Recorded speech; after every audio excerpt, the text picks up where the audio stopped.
Ay, tama na, tama na. Tama na. Tingin na Huwag kang si Nonoy. magsabi, Gloria! Lasing ka na naman eh. Wala ka sa katinoan. Tama na. Huwag kang magsabi! Tay, hindi niyo na ba talaga ako mapapatawad? Patawad? Ha? Hindi! At ayoko nang makita ang pagmumukha mo dito. Sabihin ko sa'yo, ang totoo, ayaw ka na rin ni Makmak! Hoy, Ayaw ka rin makita! Domeng, tama na ha. Sabihin mo, kung Mama! totoo sinabi ko, Tama na. ha? Tama na sabi. Tara, boss. Tara na po. Tara na po. Kayong dalawa, magsama kayo. Magsama kayo!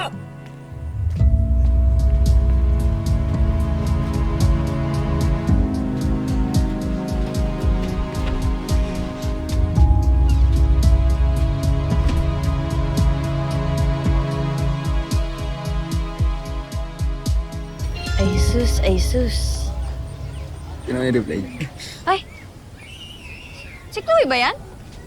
Tignan mo. Tignan.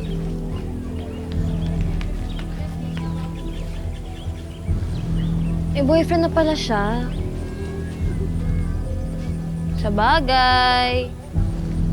Hindi ka naman magugustuhan nun eh. Ibang level kasi si Chloe, no? O yan, no, mayaman, sosyal. Parang bagay sila, no? Tara na nga. Uy! Dito tayo dyan, dito tayo. Ayoko pumunta dyan. Tara na.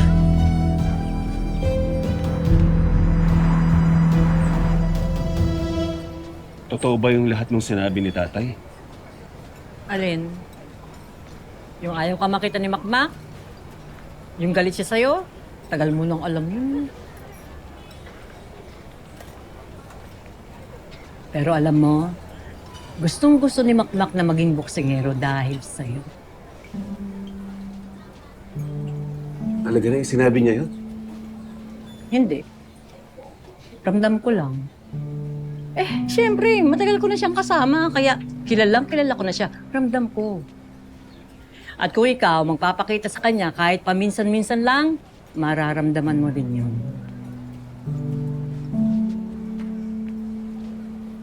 Huwag muna siguro ngayon, ha? Wala pa akong mukhang iharap sa kanya, eh. Sa kanila ni Nadia. Nonoy! Nonoy, lumabas ka dyan! Noy! Nadia.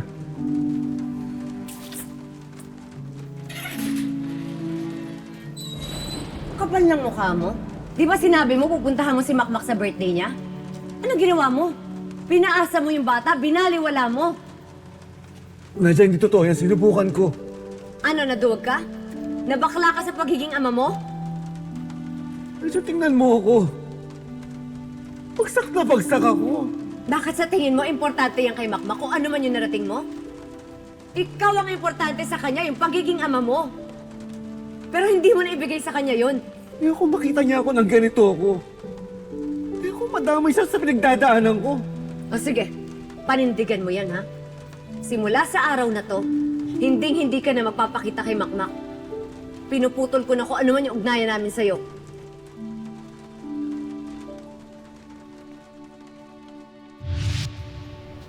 Mula nun, iyang-iya na talaga ako kay Makmak. Kasi alam mo rin, tama si Nadia, eh. Nagduwag talaga ako. Bakit kasi ayaw mo pang sabihin ko sa kanila ang totoo? Na kahit kailan, hindi mo sila pinabayaan.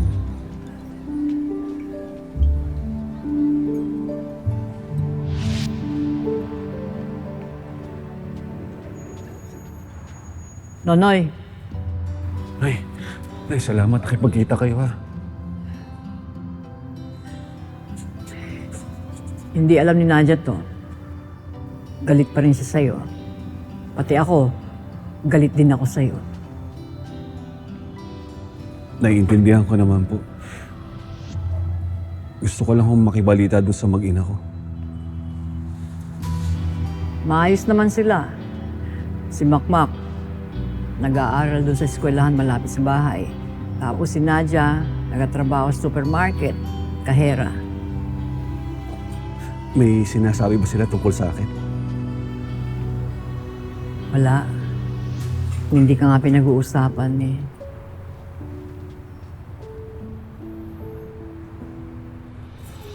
Nay, sige na. Hayaan niyo lang ako makatulong sa pamilya ko. Pandagdag sa gastos ni Nadia kay Makmak. Bakit? May trabaho ka na ba? Opo, nag-all around ako sa isang eatery. Tsaka racket din po kung saan-saan. Baka mas kailangan mo yung pera. Ayos lang kami. Ay, sige na po. Sige na. Pakiusap lang po. Gusto ko lang makatulong sa mag-ina ko. Sige na po. Tsaka kung pwede ho sana, buwan-buwan ako mag-aabot sa inyo. Pero huwag niyo po sasabihin sa akin galing, ha? Ayoko lang hong tuluyang mawala sa buhay ng mag-ina ko.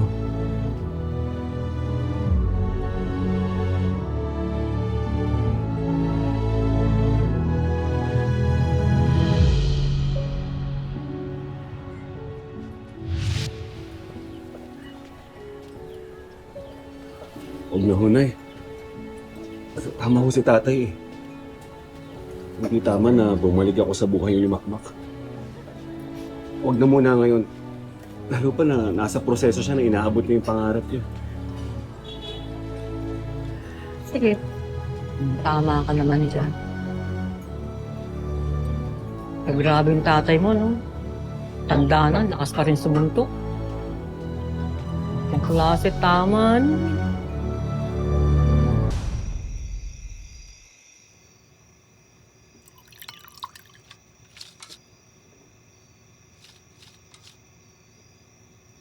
Mang Domeng!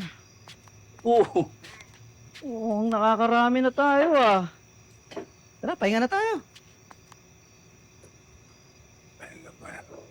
Bakit pa siya bumalik? Mang Do, tatay pa rin po ni Makmak, si Nonoy. Tagtaran. Nakakasira lang siya. Mukhang nagsisisi naman na yung tao, so baka pwede pagbigyan natin. Sisi. Kahit anong pagsisisi ang gawin niya, hindi na niya may babalik ang mga nawala. Siguro nga, pero alam mo, Mang Do, baka pwedeng, diba, mag-move on na tayo. Move on. Sasabihin move on. Bullshit siya. Sinayang niyang lahat. Itaga mo ito sa bato. Hindi ko na hayaang mangyari ulit. Ang nangyari ito kay Makmak.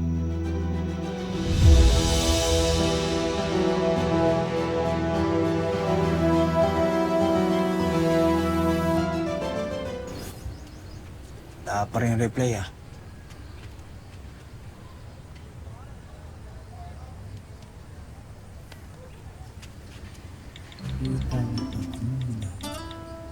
Kasama. Pangit.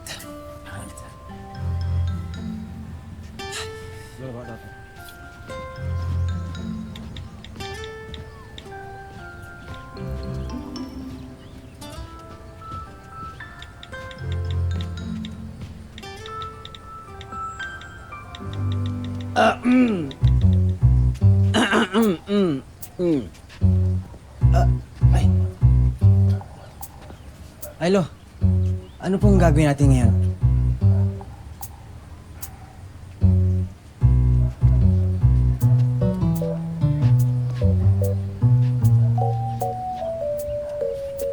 Brother, ba't ang init ang ulo ni Lolo? Good luck sa'yo, Mac. Tara.